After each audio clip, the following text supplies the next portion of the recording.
Kaya lang, mali lang yung ating pagkakaintindi. It is the church. Alam niyo ba yun, church? Siya yung church na yung glory ng Diyos ay nasa church na. Yun. Hindi niyo pa ako maintindihan sa ngayon, pero unless na pumunta tayo doon, no? Iisa-isahin natin yan, hihimay-himayin natin yan. Kaya nga, yun muna ang iset natin ng rules. Ang revelation ay hindi literal. It is highly symbolic. Pangalawa, ito pa, pangalawang problema, naging futuristic. Future lahat. Mga kapatid, ang Book of Revelation ay may mga malaking bahagi ang na-fulfill nung unang pagdating ng Panginoong Yesus sa Proto-Evangelium. Malaking bahagi ng Book of Revelation na-fulfill nung dumating ang Panginoong Yesus nung na-establish niya yung kingdom niya at saka yung defeat ni Satan. Okay? And then, may mga bagay na mangyayari sa hinaharap. Kaya nga, kung i-interpret mo, kung i-approach mo ang Book of Revelation, dapat alam mo ito. It is a present reality as well as future realization. Sabihin nga ninyo, present reality and future realization. Ang ibig sabihin nun, may mga bagay na kasalukuyan ang nangyayari sa atin. Naganap, na-fulfill nung dumating ang Panginoong Yesus. Kasi ganito, no, ang gospel ay nakasalalay sa pagpunta ng ating Panginoong Yesus. Yung first coming at saka second coming. Iyan yung scope ng gospel. Amen po ba?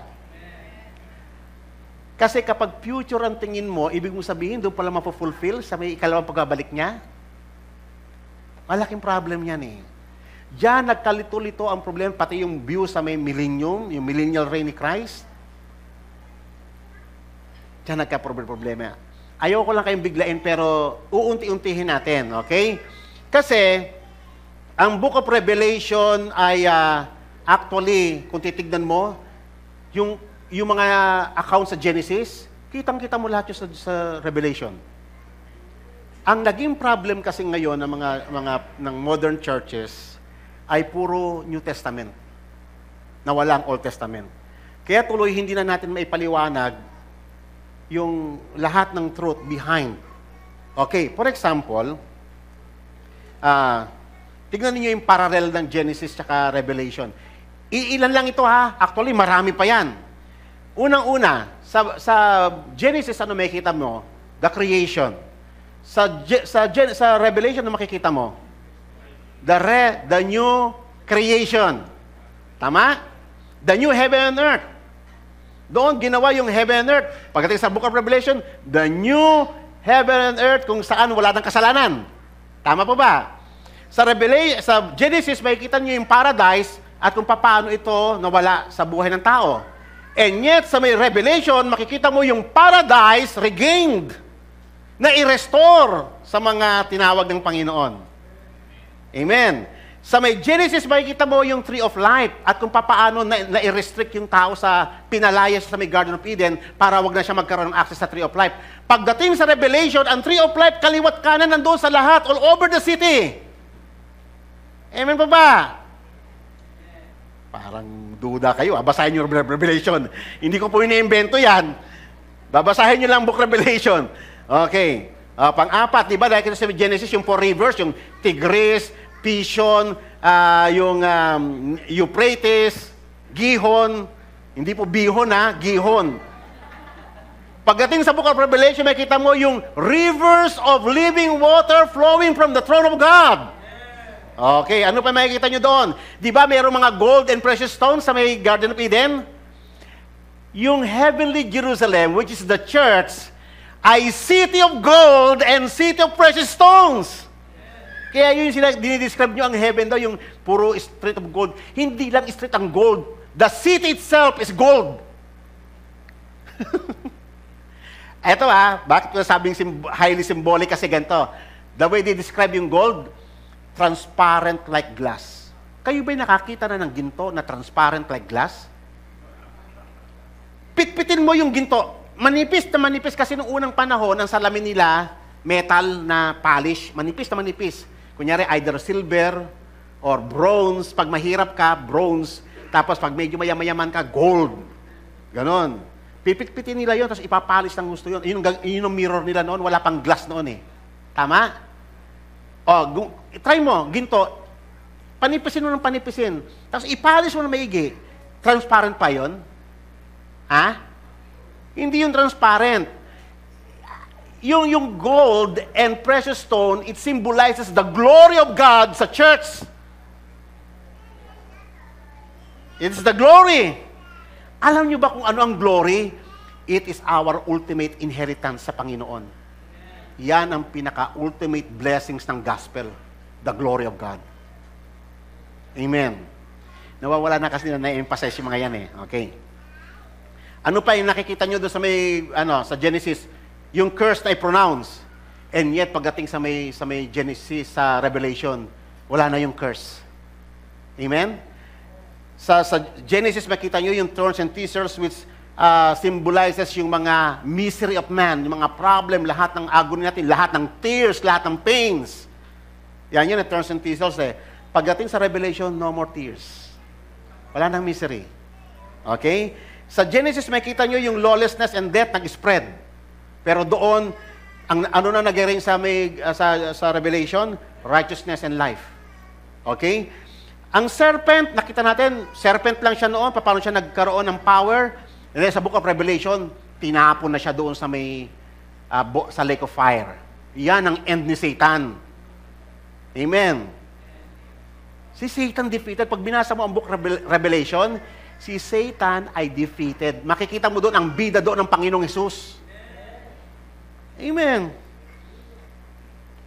Sa Genesis, makikita mo yung fall of man at paano siya pinalaya sa Garden of Eden. Pagdating sa Revelation, nakita nyo yung tao talagang fully restored eh. Nandoon na siya. And then, yung angels na nagagwardya with a flaming sword, pagdating doon sa may Revelation, siya pa yung nag-i-invite, siya pa yung nagtuturo sa tao. Di ba? Wala na yung sword, yung flaming sword. And then sa Genesis, makikita ninyo yung woman na deceived ng serpent. Pagdating doon sa may Genesis, sa Revelation, yung woman talagang na siya, victorious na siya over Satan. Sa may Genesis, makita mo yung unang kasal. Sa Book of Revelation, nabasa niyo na ba yung marriage supper of the Lamb? The marriage of our Lord and the bride, the church. Okay. So, doon sa may Genesis, makita mo yung Tower of Babel. Pagdating doon sa may Revelation, ginudge yung Mystery Babylon the Great. Amen? Marami pang iba. Kaya pag hindi mo tinignan yung historical account, kapatid, at ininterpret mo ang Revelation, gumamit ka ng mga modern technology ngayon, ligaw ka na. Ligaw ka na. Lumayo ka sa context ng Bible eh. Lalong naging komplikado, in-approach mo sa modern times. In-applyan mo, humiwalay ka doon sa kung ano yung sinasabi ng Ebanghelyo. Ang gagawin lang natin, susundan natin papaano tumatakbo yung istorya ng gospel. Amen? Okay. Kaya nga, mahalaga na makita natin, mga kapatid, every time we interpret the Bible, ang dapat nakikita natin yung tagumpay ng ating Panginoong Hesus. Okay. And the fullness of His kingdom. Ang kingdom of God ay a present reality as well as future realization. Amen po ba? Ang new creation is a present reality as well as future realization. Anong ibig ko sabihin? Ngayon kasi, if anyone is in Christ, is a new creature. Amen? Amen po ba? Sa pagbabalik ng Panginoong Yesus, everything was new. Everything is new. The fullness of the new creation. Ngayon, ang kingdom of God, nasa kingdom of God na tayo, wala na tayo sa kingdom ni Satan. Pero pagdating doon, totally ang kingdom ni Satan, totally na. Amen po ba? Kaya nga, future, present reality, as well as future realization. Okay, so ready na po kayo? Punta na po tayo ng Revelation. Okay. So ngayon, balikan po natin proto-evangelium. Dito nag-umpisa ang lahat, no? At malaking bahagi ng Book of Revelation ay fulfillment ng Book of Revelation. Fulfillment ng Genesis. Ngayon, tatandaan ninyo, pag sinabing woman, it is the church. Yung si Eve noon, no? Part siya ng woman. All throughout history. At tayo, kabilang tayo sa woman na yon. Okay? Yan ang woman. Ngayon, ang biblical account sa Book of Revelation, hindi siya yung series, hindi siya yung sunod-sunod. Minsan, babanggitin ito, tapos merong isang verse doon na, pero overview ng lahat ng bagay para hindi lang kayo malito. Okay? Hindi siya sequential. Okay, so alam na ninyo ang proto-evangelium. Wala na kayong problem sa proto-evangelium. Malinaw na sa inyo ang proto-evangelium. Ano nga ulit yung proto-evangelium? Yung announcement ng defeat ni Satan at yung pagdating ng ating Panginoong Hesus kasama ang kanyang kaharian at destruction ng kaharian ni Satan. Okay. So ngayon, ang sabi sa may Revelation chapter 12 verses 1 to 17, "And a great sign appeared in heaven, a woman clothed with the sun and the moon, and under her feet, and on her head a crown of 12 stars. And being with a child, she cried out, being in labor, and in pain to give birth. And another sign appeared in heaven, and behold, a great red dragon, having 7 heads and 10 horns. And on this head were 7 diadems. And his tail sweeps away a third of the stars of heaven, and he threw them to the land. And the dragon stood before the woman who was about to give birth, so that when she gave birth, he might devour her child. And she gave birth to a son, a male, who is to rule all nations with a rod of iron. And her child was caught up to God and to his throne. And the woman fled into the wilderness, where she has a place prepared by God, so that there may nourish her for 1,260 days. Okay. So, mag-start tayo sa verse 1 and verse 2. Okay. So, ipinakita doon yung vision of the woman. Makita kayo sa Roman Catholic ng image ni Virgin Mary na nakatungtong siya sa moon at may 12 stars dito. Yun po ay false representation ng woman na tinutukoy. Kasi dito galing yun eh. That is a false representation. Kasi hindi lang po si Mary, bagamat si Mary ay bahagi ng fulfillment nito, pero ito ay nag-start pa doon kay way back, kasi yung proto-evangelium, mula pa doon kay Eve, nirepresent niya ang lahat ng mothers ng Israel hanggang sa mailuwal si Christ. Okay? So kasama dyan yung lahat ng woman sa Old Covenant Israel, the people of God. So ibig sabihin, yung Old Covenant Israel, siya yung nagluwal kay Christ in a sense. Pero ang Israel, galing sa Panginoon. Di ba? Yung mahirap intindihin minsan, di ba? Anak siya ni Abraham, pero si Abraham, galing sa kanya. Anak siya ni David, and yet si David, galing sa kanya. So, di ba? So, yan tinatawag na the preeminence of Jesus Christ. He is eternally begotten of God. Eternally. He has no point of beginning. Okay.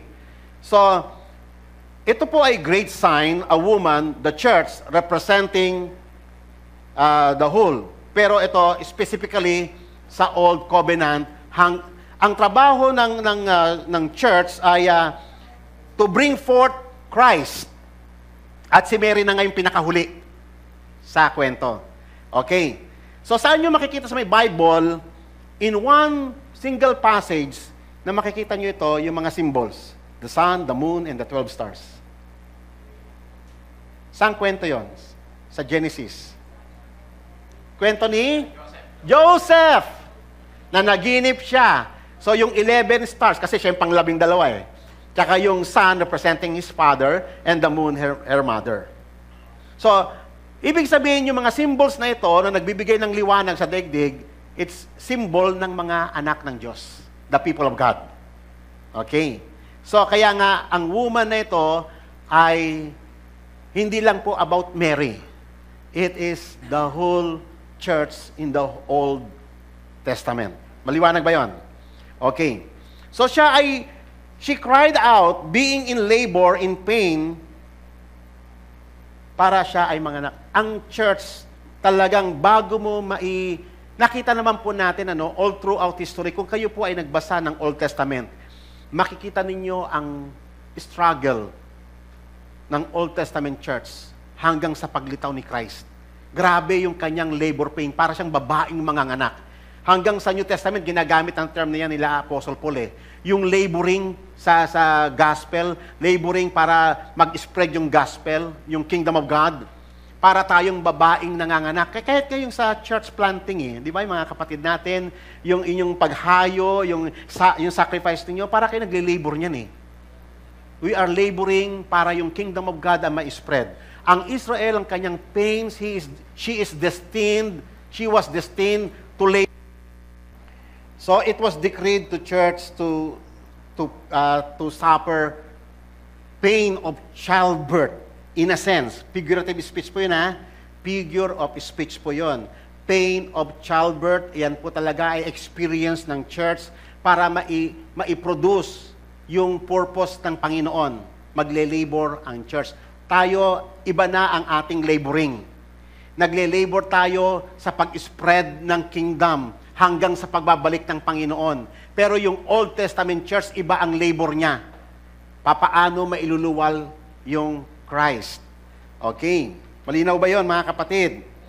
Hanggang sa dumating tinatawag na Messianic age. Ngayon, the role of the prophetic and historic woman is to bring forth Christ into this world, carrying in her womb the Messiah who is destined to rule all nations with a rod of iron, and the Redeemer who will crush the serpent's seed. Okay, so iyan ang purpose ng church sa Old Testament. Yung kinakailangan mailuwal niya yung Christ, kasi yung Christ na yon, siya ang magka-crush sa ulo ng serpent. This is another illustration o pagsasalarawan kung paano na-fulfill ang proto-evangelium. Ito ay version ng Book of Revelation. Okay. So ngayon, and another sign in verse 3 and 4, and another sign appeared in heaven, and behold, a great red dragon. Yan na yung serpent. Naalala natin, Yung makita mo yung woman, representing the Eve noon, at yung serpent, ngayon, great red dragon na siya. Having 7 heads and 10 horns, and on his heads were 7 diadems. And his tail swept away a third of stars of heaven and threw them to the earth.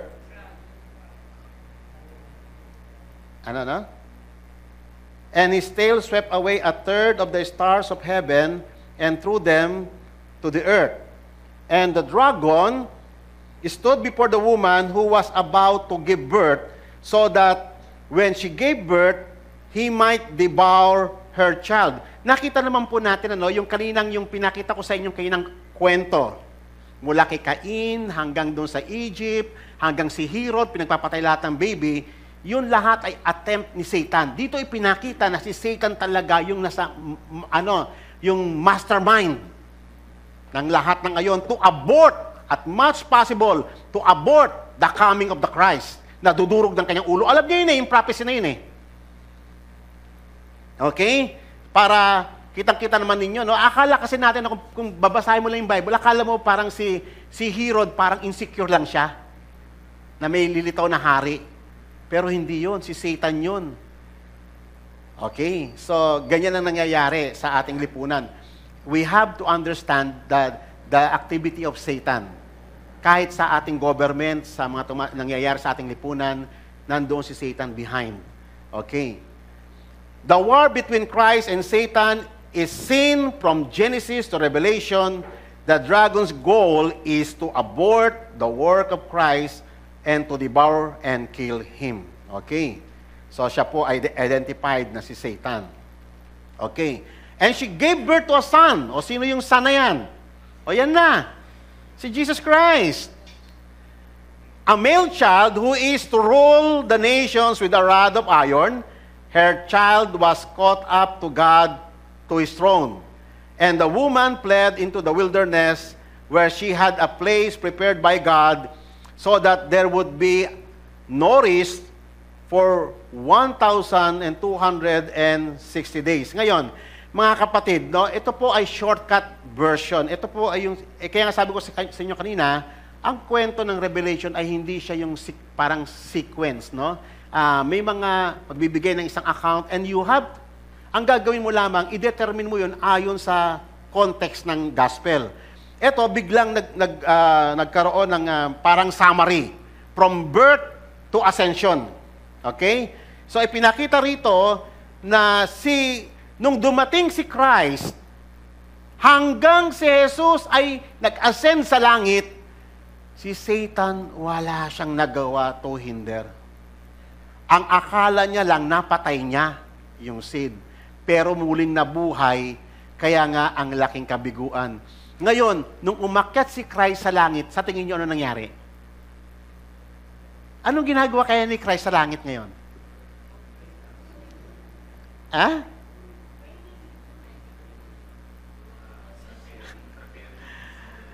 Si Jesus ay naghahari ngayon. Ang kanyang paghahari hindi future. Diyan. Yan sa sinasabi ko sa nagkakaproblema ang maraming mga Christian. Ang sabi nila, si Jesus daw ay naghahari lang sa mga believers. How about sa other nation? E di ibig mo sabihin, mali yung sinasabi ng Bible, ang Book of Revelation, chapter 4. He is the ruler over the kings of the earth. Ibig mo sabihin, future pa yon?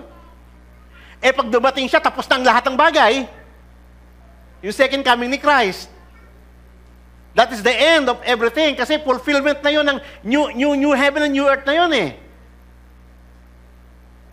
Kaya pag hindi mo pananiwalaan na si Christ ay dumating as King of Kings and Lord of Lords at yung kingdom niya ay nag-usher, malaking problema yan theologically. Amen. Bakit pa tayo nagsa-celebrate ng Jesus reigns? Kung future pa rin pala yung kanyang paghahari. Common sense. Diba? Pag kayo ba sumasali ng Jesus reigns, ano na sa mind nyo? Si Jesus ay naghahari na ba ngayon o si Jesus maghahari pa sa future? Be honest.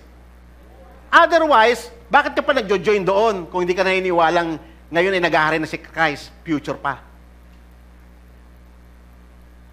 Kaya ko to dinidil kasi nasa doctrine ito na pumasok, nag-spread ito sa maraming mga denominations.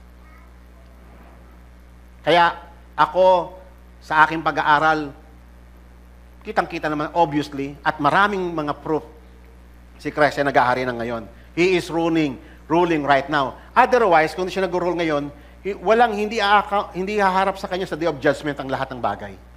Okay. So ngayon, ipinakita dito, from Christ's incarnation to His ascension to the throne of glory, Satan is powerless to abort or hinder the rule of Christ, who is born to rule all the nations with a rod of iron. He ascended up to the throne and now rules over the nations of the earth. Okay. So, another scenery. So, nag-change ng scenery. Dito, kaina ang eksena, mga nganak yung babae, yung church, iniluwal si Christ, at yung baby ay umakyat sa langit. Yung eksena kaina. And then, biglang na-focus yung kwento doon sa langit. Biglang nagkaroon ng digmaan sa langit. O, yun. Ano sa tingin niyo yan? Future? Past? O nangyari yan nung si Jesus ay umakyat sa langit? Yung tagumpay, si Satan kasi di ba naipakita sa Zechariah, si Satan accuser siya. Si Joshua nga, yung high priest ina-accuse niya O yan ang dumi ng damit mo. Hindi ka karapat-dapat na tumayo. Hindi ka karapat-dapat na mag-represent sa mga tao. Ang dumi mo. Ganon. Di ba? Nabasa yun sa Zechariah. At dito ay pinakita na kung papaano si Satan pinalayas. Sabi rito, and there was war in heaven, Michael and his angel waging war with the dragon, and the dragon and his angels waged war, and they were not strong enough, and there was no longer a place found for them in heaven. And the great dragon was thrown down, the serpent of old, who is called the devil, and Satan, who deceives the whole world. He was thrown down to the earth, and his angels were thrown down with him. Okay, ano po ang sinasabi rito? Ipinapakita lamang po sa eksenang ito na yung kung ano ang nangyari nung resurrection and ascension ng ating Panginoon because He gained the victory, si Satan, he lost his influences, his power. Okay? Ngayon, gusto ko munang i-address itong si Michael Archangel. Maraming mga grupo, especially the Jehovah's Witnesses and sa hanay ng mga Seventh-day Adventists, they believe that Jesus Christ and Michael Archangel is the same.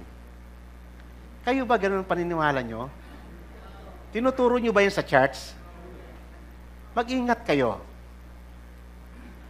Sabi doon sa may Book of Daniel, si Michael the Archangel is one among the chief princes.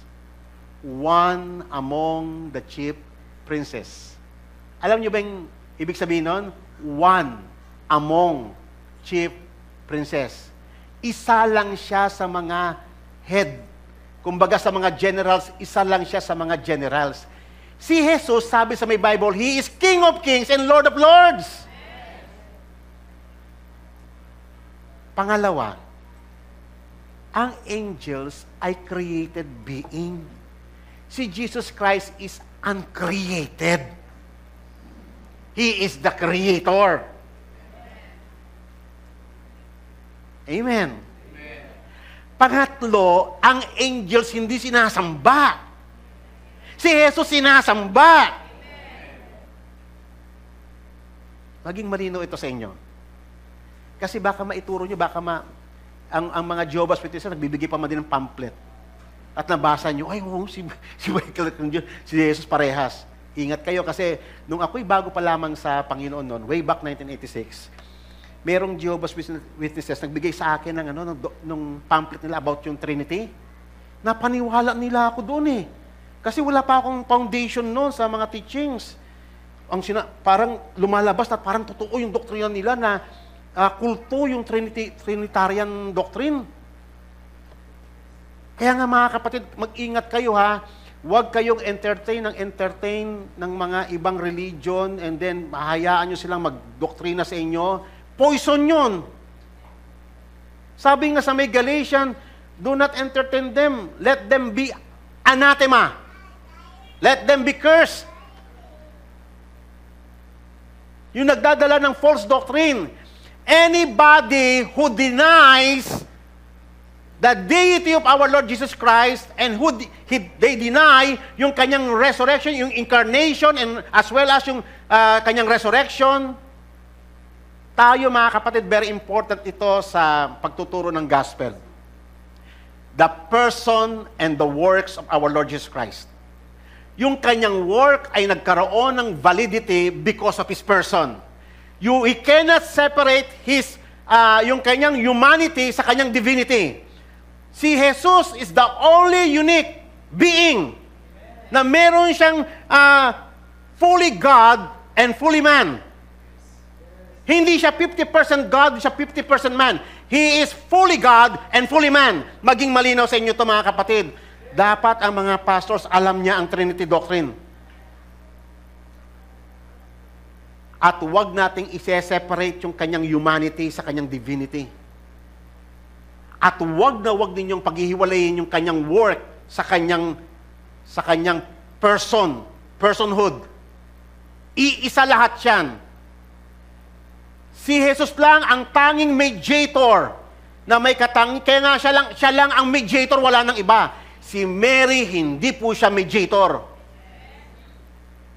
Nakalagay sa mga title niya, Mediatrix of all graces. Si Jesus lang ang tanging mediator kasi siya yung God and man. He is unique. Kaya nga, mahalaga ito sa pagtuturo natin. Pag-pray nyo mga kapatid na isa sa mga pagsisession dito, ituro natin ang Trinity Doctrine. Amen? To strengthen us, para wag din madideceive yung inyong mga congregation. May pumunta sa inyong Jehovah's Witnesses, may pumuntang mga iglesia ni Cristo. Dapat alam ninyo, you are solid, you are strong, well-founded pagdating sa Doctrine of Trinity. Kayo po ba, teka muna, kayo po ba naniniwala sa Doctrine of Trinity? Baka naman nagtuturo ako rito, oneness pala kayo. Malaking problema yan. Lahat ba dito Trinitarian? Taas po ang kamay. Ang hindi tumaas ng kamay, ibig sabihin, oneness o Iglesia ni Cristo. Amen. Ayan, at least nakakalinawa, kinakabahan ako Baka nagtuturo ko rito, may na-open na pala. Okay. Okay, let's proceed. So, then I heard in verse 10, a loud voice saying, kita ninyo yung effect. Bakit ko nasabi na yung word na yon ay nangyari yon after nung death and resurrection ni Christ? Kasi ito po yung kasunod na announcement. Pagkaakit ka doon, pagkatapon kila Satan, in-announce ito. And now salvation and the power and the kingdom of God, the authority of Christ has come. Kailan nangyari yon? Di ba nung defeat ni Satan sa cross? Nung siya ay nag-resurrect? Dumating yung salvation, dumating yung kapangyarihan, the power and authority of our Lord Jesus Christ, nanginig na yung mga demons Kasi nakita nila yung power and authority of our Lord Jesus Christ. At binigyan niya ang church. I have given you the power and authority over to tread on serpents and scorpions. Di ba? Nung dumating yun, na-shake talaga ang kingdom ni Satan, and the accuser of our brethren has been thrown down. So, bakit siya, ano ibig sabihin ng point na yon? Kasi ang mga Christian naturuan yan about the doctrine of justification. Kaya nga, lagi kong ine-emphasize itong, this is very important doctrine. Doctrine of justification. Mamaya, pag-aaralan natin yan sa last session natin. Very important yan na dapat alam na alam to ng mga pastors. Kasi ito yung pinaka-heart ng gospel. Ito yung ginawa ng Panginoong Yesus. That is the power of God, yung justification, yung pagpapawalang sala sa atin. Mamaya magiging malinaw ito sa atin. Himayin natin ito. Ano yung mga major component ng justification na ito. Kaya nga, pag alam mo yung doctrine of justification, Satan can no longer accuse anybody. Si Satan ang trabaho niya, accuser. Do not underestimate Satan. Ang paglaban nyo lang yung pangahawakan ninyo, yung testimony ninyo about the doctrine of justification. We have been justified by the blood of Christ. Amen? And they overcame him because of the blood of the Lamb and because of the word of their testimony. Yung pangahawakan natin, yung truth ng doctrine na yon. Okay? And they did not love their love even when faced death. This is heavenly proclamation of Christ's victory over Satan, the advent of God's kingdom, and a declaration of victory of the church through Christ's atonement. Okay.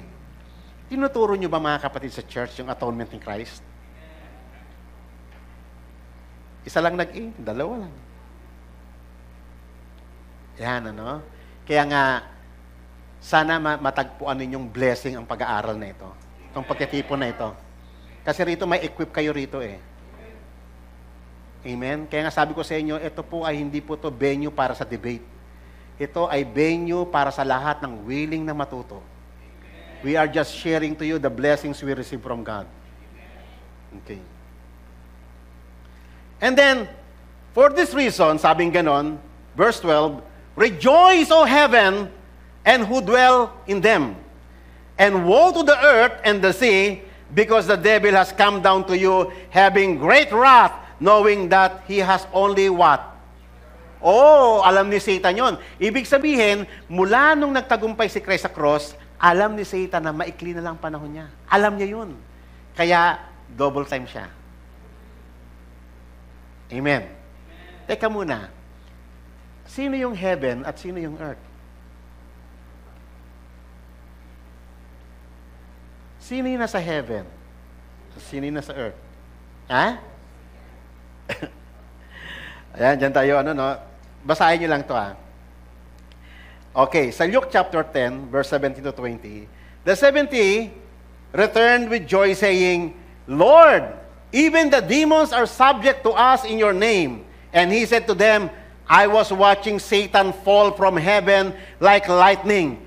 Behold, I have given you authority to tread on serpents and scorpions and over all the powers of the enemy, and nothing will endure you. Pinapaniwalaan nyo ba yan, mga kapatid? As you preach the gospel, si Satan walang power sa'yo. Nothing can harm you. Nevertheless, do not rejoice in this, that the Spirit is subject to you, but rejoice in this. In what? That your names are recorded in... Oh, dati kasi earthly ka lang nung wala ka pa sa Panginoon Ganito yun Alam nyo ba ang Garden of Eden is heaven? Ang effect, ang consequences ng pagpapalayas ng Diyos sa tao sa paradise, na-expel tayo sa heaven, naging earthly tayo. Naghiwalay ang heaven and earth. Ang ginawa ni Christ sa kanyang victory, muling nag-merge, muling nagkaroon ng unity ang heaven and earth. Sa atin, alam niyo ba, heavenly ang calling natin? Alam niyo ba yon? Na kayo yung mga tagalangit. Alam niyo ba yung sinabi ni Apostle Paul sa Ephesians chapter 2 verse 6? That you are now seated in the heavenly places. Parang hindi kayo kumbinsido Ako yung nagdududa kung alam ninyo ang Word of God Sinabi kasi ni Apostle Pablo, alam niyo ba ang Word? Eto listen. Ang Word of God is God's testimony of what is reality. Lahat ng sinasabi sa may Bible ay record yon, testimony yon, witnessed by the apostles. It is about what is reality. It is an objective reality. Ano ang objective reality? Ang objective reality, hindi siya nakarest kung nararamdaman mo ba o nakikita mo o naririnig mo. Ang tawag dyan, subjective reality. Uy, napipil ko yung Holy Spirit. Wrong! That is subjective. Ang truth about God is objective. Ibig sabihin, paniwalaan mo man o impyerno o hindi, it is an objective reality. Maniwala ka man sa judgment day na mangyayari o hindi, it is an objective reality. Paniwalaan mo man na si God ang gumawa ng langit at lupa, it is an objective reality. Naiintindihan ko na yung objective reality? Kung ano yung dineclare ni God, the truth, that is reality. Hindi yan nakabase sa pakiramdam mo. Kunyari, ang Holy Spirit dumating sa atin, hindi yan nakabase, naramdam ko ang Holy Spirit na parang mainit, parang malamig, kinikilabutan ako. That is subjective. Hindi nakabase sa pakiramdam natin. Nakabase ang kaligtasan natin sa katotohanan ayon sa deklarasyon ng langit. That is objective reality. Nung sinabi ng Panginoon that you are now seated at the heavenly places, that is the truth. Testimony of Apostle Paul about what is reality. Ito ang ating present status. Dati makalupa tayo, ngayon makalagit na tayo. Kaya nga sinabi yan sa Philippians chapter 2 Now we have now our heavenly citizenship. Alam niyo ba yon? Na ang citizenship nyo ay hindi lang kayo Pilipino? Kayo, ang citizenship ninyo ay langit. Alam nyo ba yung essence ng citizenship? Ha? Kita mo nyo, maging American citizen ka, maging European citizen ka. It is a big thing Yung pa kayo maging heavenly citizenship ka. Tagalangit ka na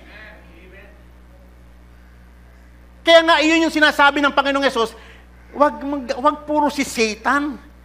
Huwag ka dyan mag-rejoice yung tayong defeat ni Satan. O, mga kapatid, tadyakan natin si Satan. Bugbugin natin si Satan. Para ka naman uto-uto, yung congregation uto-uto. Sinabi ng pastor Si Satan, talunan na siya. That is an objective reality. Amen. Tayo, makalangit na tayo. That is objective reality. Hindi yan mababali. Hindi mo man nakikita yung heaven, it doesn't matter. Nasa langit ka, and your name is now written in the book of life. Anong ibig sabihin ng naisulat ang pangalan mo sa book of life? O ilagay natin sa ganitong konteksto Kunyari, pinanganak ang isang tao dito sa lupa. Ano yung document na piniprepare? Ano ang totoong tawag sa birth certificate? Certificate of live birth. Buhay ka nang pinanganak ka. Pagpatay na pinanganak. Death certificate. Certificate of death. Di ba? Sa langit, pag sinabing names are written in the book of life, what does it mean? Kasama ka sa mga binuhay ng Diyos. Yung book of life na yon ay nasa pagmamay-ari, pangangalaga ng ating Panginoong Yesus. Hindi mo man nakita ng pangalan makasulat doon, but you believe in the Lord Jesus Christ, your name is written because it is an objective reality.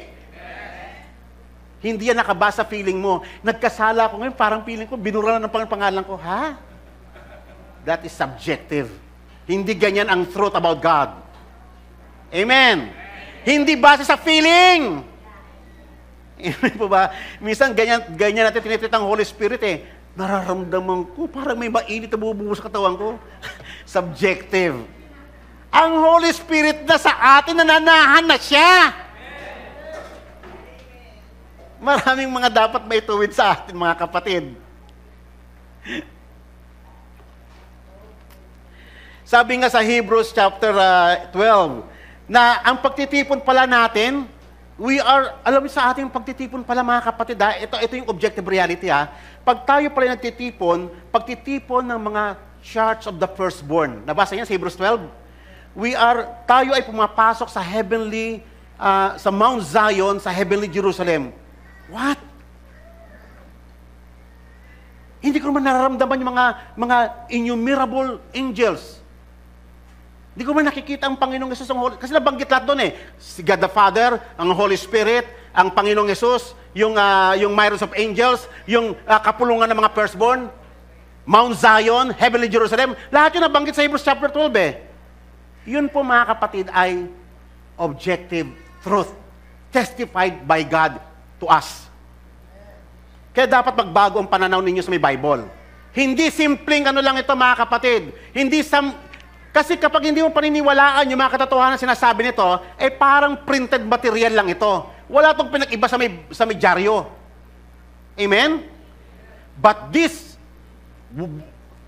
book ay testimony of God about reality.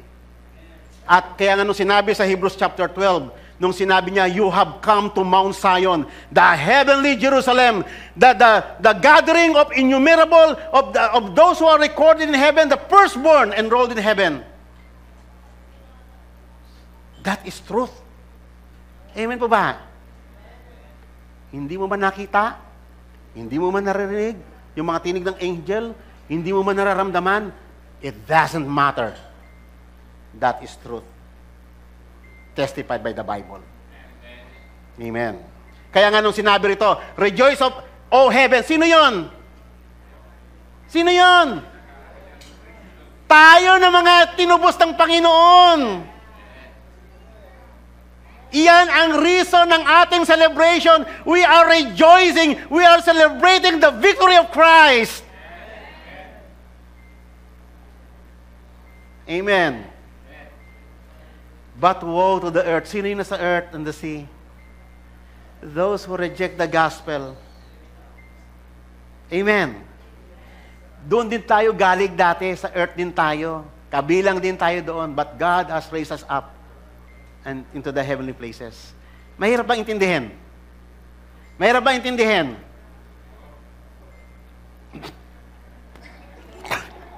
Kayo ba'y nagugutom na? Hindi ko alam kung inaantok kayo, nagugutom kayo Amen po ba? Okay, pero I pray na naiintindihan ninyo. The redeemed rejoices because of God's salvation. The kingdom of our God has come, and the reign of our Christ have come. And more importantly, the accuser has been thrown down to earth. Ang kaya nyo na lang i-accuse, sino na lang? Yung mga tagalangit? Hindi na. Pinalayas na siya eh. Alam na natin yung doctrine of justification eh. Alam na natin yung atonement ni Christ eh. Alam na natin yung patotoo ng Biblia tungkol sa atin eh. Sino lang nadideceive niya? Sino lang na ano niya? Yung mga wala sa Panginoon. Amen. Okay. So, ang church laging protected. Ito yung tinatawag na divine protection. Isa ito sa mga halimbawa na after ng mailuwal ng Israel ang bayan ng ang Panginoong Yesus, nakita naman natin yung persecution sa church. Pero ang church, anumang attempt ni Satan na i-persecute ang church, laging nape-preserve ang church. May mga destined na mamamatay, pero hindi kayang hadlangan ni Satan ang pagsulong ng Kingdom of God, yung pagsulong ng gospel. Nakaabot nga sa atin magpahanggang ngayon eh. Sa dami ng persecution na na-recorded sa panahon pa ng Roman Empire, sa panahon ng iba't ibang mga empires, and yet nakaabot ang gospel sa atin, walang nagawa si Satan. Amen po ba? Amen. Kasi ang church laging, alam niyo ba yung eagle's wing?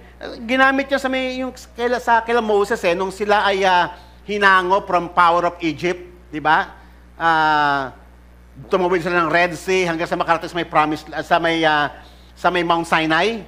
Nung dinescribe ni God ito yun, sabi ni God, "You yourself have seen what I did to the Egyptians and how I bore you on eagle's wing and brought you to myself." So, yung eagle's wing na yun ay picture ng grace ng Panginoon na all throughout history, from Genesis hanggang ngayon, kitang-kita natin yon na tayo ay kinocover ni God sa kanyang pinions hanggang sa ma-accomplish yung purpose niya. Amen? Lahat ng hinirang ng Panginoon, lahat ng kanyang mga elect ay laging nasa protective care ng Panginoon. Okay. Ngayon, eto po, isa pong magandang tagpo. So in verse 15 na po tayo. So the serpent spewed water out of his mouth like a flood after the woman, that he might cause her to be carried away by the flood. And the earth helped the woman, and the earth opened its mouth and opened up the flood which the dragon had spewed out of his mouth. Wow, teka muna. Parang familiar sa atin yung yung Red Sea Crossing eh. Di ba? Sa Red Sea Crossing, kitang-kita naman natin si Pharaoh nung after na pinalaya niya, hinabol niya hanggang sa dumating sa Red Sea. Nabasan niyo na ba yon? So pagdating sa Red Sea, talagang nasukol yung bayan ng Panginoon. Kaya nataranta sila, sabi ni God kay Moses, i-stretch mo yung rod sa sea at nahati ang dagat. Ngayon, tignan mo doon, bakit kaya nagagalit si Pharaoh sa mga Israelita?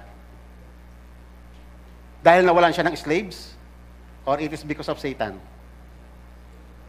It is because of Satan. Kasi si Satan gusto niyang, siya yung nasa likod nun eh.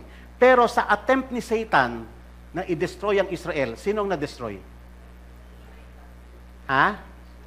Yung mga Pharaoh. Sino ang na-destroy lagi? Sa lahat ng attempt ni Satan, kaya nga diba sa umpisa pa lang, pinakita na natin na yung description sa serpent na you will go on with your belly and lick the dust of the earth. You will eat the dust of the earth all the rest of your days. Diba? It is a pronouncement of his defeat na lahat ng attempt niya futile. Doon na nga lang sa Egypt, kitang-kita natin eh. Nais niyang ipurso ang Israel, nais niya silang patayin, pero ang nangyari sino namatay sila. Bawat attempt ni Satan, dito sa may kwento, ilagay natin sa sa may kwento dito. Sinong nag-absorb ng tubig?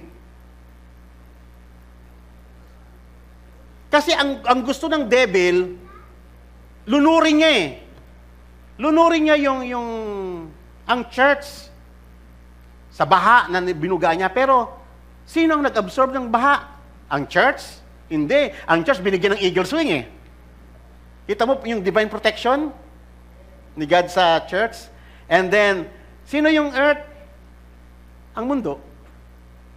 Sila lagi ang nag-absorb ng lahat ng failed attempts ni Satan. Tuwing i-attempt ni Satan all throughout history na i-destroy ang church, yung kingdom niya ang patuloy na nagdi-diminish. Amen. Okay. Kaya nga, sabi nga, ito ay malinaw ito sa may Psalms 124, sinabi ni David, "Had it not been, O Lord, who is on our side, let Israel now say, had it not been the Lord who was on our side, when evil men rose up against us, and when they would have swallowed us alive, when their anger was kindled against us, then the waters would have engulfed us, the stream would have swept over our soul, then the raging waters would have swept over our soul. Blessed be the Lord who has not given us to be torn by their teeth. Our soul has escaped as a bird out of the snare of the trapper, and the snare is broken, and we have escaped. Our Lord is in the name of the Lord who made the heavens and the earth." That is historic deliverance of God. Okay? Historic deliverance of God from the power of the enemy. Sino man yan, Assyrian man yan, Egyptian man yan, whatever na nag-a-attempt na i-assault yung church ng Panginoon, ang laging nag-absorb ng wrath ni Satan ay yung kanyang mga tao, not the people of God. Katulad kay Haman, siya ang napugutan ng ulo sa gallows na ginawa niya. Amen? So yan po yung ano. At pagkatapos na po, matatapos na po kami. "And the dragon was enraged with the woman." This is the last verse of chapter 12. "And he went on to make war with the rest of her offspring, who keep the commandments of God and the testimony of Jesus Christ." Sino? Sabi rito. So, he failed na i-abort yung pagluwal ng Messiah. Wala siyang nagawa si Satan doon sa pag-akyat, pag-ascend ni Jesus Christ sa throne. Nag-fail din siya na i-persecute ang church. Ngayon, pati yung offspring, tayo na yun individual di ba? Tayo kasi as a church, as a group. Pero we are offspring of the church, the woman. Okay, so ang target ngayon ni Satan, tayo, but understanding the victory of Christ over us, hindi tayo magagalaw ni Satan. Amen? With the promise of God that He will not injure you. Mag-a-attempt siya, pero always a failure. Ngayon, sabi niya rito, he went to make war with the rest of her offspring. At ano yung katangian ng offspring ni Christ? Those who keep what? The commandments of God and have testimony of Christ. Pag sinabing commandment ng Panginoon, ano yon? We are talking about the laws of God. But pag we are talking about the testimony of Jesus Christ, anong ibig sabihin nun? You are standing about what God has done on the cross. That is our testimony. The finished work of Jesus Christ. Okay. So, in that way, hindi tayo ma-destroy ni Satan. Ngayon, this is very important. Alam nyo ba mga kapatid, tayo na mga hinirang ng Panginoon? Alam nyo ba ang New Covenant kung papaano? Sabi nga doon sa Ezekiel pa lang this is what I do in the last day. I will remove their heart of stone and I will replace it with the heart of flesh. Tatanggalin ko yung rebellious spirit at bibigyan ko sila ng spirit na willing na mag-obey sa akin. Tama? And then, so that, gagawin daw ng Panginoong Jesus, ng Diyos yun, so that they may walk in my statutes. And then, idinugtong pa doon sa Jeremiah hanggang sa Hebrews chapter 8, the context of the New Covenant. Sabi niya, this is the covenant which I will make with them in the last days. I will write my laws in the tablet of their hearts. Amen? Ano yung nasa mind ni God? Yung commandment niya, yung law niya, na naka-imprint dito. Kaya nga, yung command ng Panginoon na you shall love the Lord your God with all your heart, with all your soul, and you shall love your neighbor as yourself, is the very heartbeat of every Christian. Amen? Kasi na-imprint yan Nakasulat yan dito. Iyan yung tatak natin sa noo, yung commands ng Panginoon. Naka-imprint yan. Sa kamay natin, naka-imprint yung commandment niya. Part na ng being natin, mga kapatid, as Christian. Kung talagang tumanggap ka ng Holy Spirit, iyan ang ginawa ng Holy Spirit sa iyo. Kumbaga sa inoperahan tayo. Tama? Tinulungan tayo kung paano ma-overcome itong sinful flesh at kung paano tayo makakalakad sa righteousness ng Panginoon through His law. Ang law, hindi yan nakakapag-save. Amen? Linawin natin to. Ang promise ng Diyos, ang righteousness ng Diyos ay natanggap natin not because of the law. Si Christ ang gumawa ang lahat nun. Kasi na-person pa yan sa kanyang being. Tayo, nung niligtas tayo ng Panginoon, ibinalik tayo sa status na law-abiding citizen.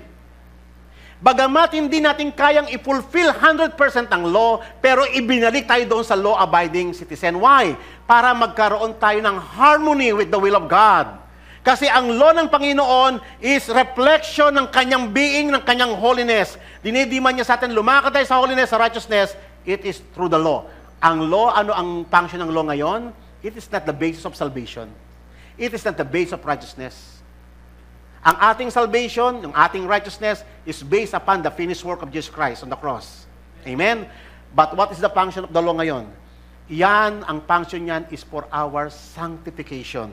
Kasi ang law, nandito nakasaad yung kalooban ng Panginoong Diyos, kung paano tayo lalakad ng matuwid, magko-conform tayo.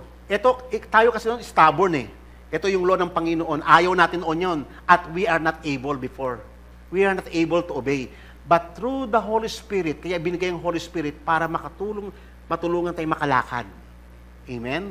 Tignan nyo yung ginawa ng Panginoon, ha? Si Christ, hindi lang siya namatay para sa ating kasalanan. Not only He justified us from our sin, a total remission of our sin, He also imputed to us His righteousness.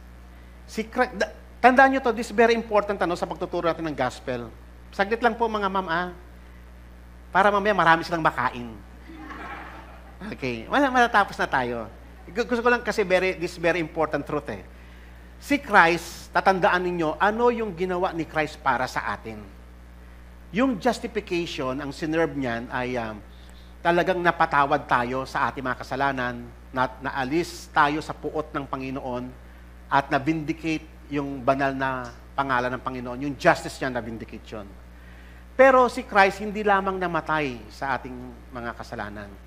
Siya ay lumakad din perfectly, in perfect righteousness. At yung righteousness na yon ay nai-impute sa atin. Na-i-credit sa atin. Yung righteousness na yon. We do not deserve it. We have not earned it. Na-i-credit sa atin. Parang si Abraham. He believed and it was credited to him as righteousness. Na-i-credit. Ang righteousness natin ay hindi dahil sa ikaw ay magaling o mabait. Ang righteousness natin is because of Him. Alam niyo ba the Bible presented to us kung ano yung righteousness ng tao? Ito, this very careful. Sa may Isaiah, dinescribe yung ating righteousness as filthy rags.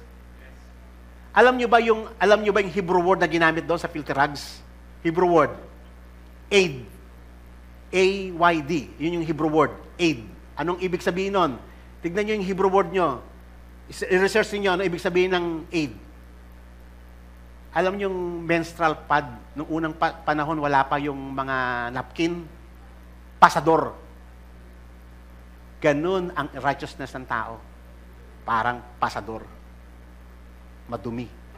Yung pinakamabait na sa atin, ganun siya karumi. Kaya ano yung pagmamalaki mo sa Panginoon? Okay? Sa Zechariah, ipinakita yung high priest, si Joshua. Ina-accuse ni Satan, marumi ka, hindi ka karapat-dapat tumayo sa Panginoon. Yung filthy robe niya, di ba, garments of priestly garment yun, the garment of beauty and glory yun eh. Kaso ang dumi. Ngayon, alam niyo ba kung ano yung ginamit na Hebrew word doon? Chocho. Alam mo kung ano yung chocho? Basta i-research ninyo. Ang ibig sabihin ng chocho, human excrement. Alam niyo ba yung human excrement? Dumi ng tao. O yan ang righteousness ng tao.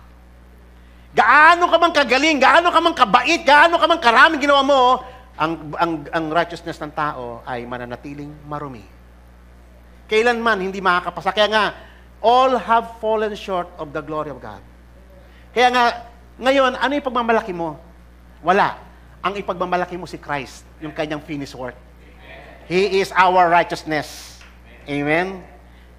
Tinanggal niya yung ating mga kasalanan and He imputed to us the righteousness. Kaya we can stand now. Kung alam mo yung truth na yan, Satan, hindi kanya madideceive. Amen po ba? So, mag-end muna tayo rito. Panay-senyas na, ang alarm doon sa likod. Malakas na.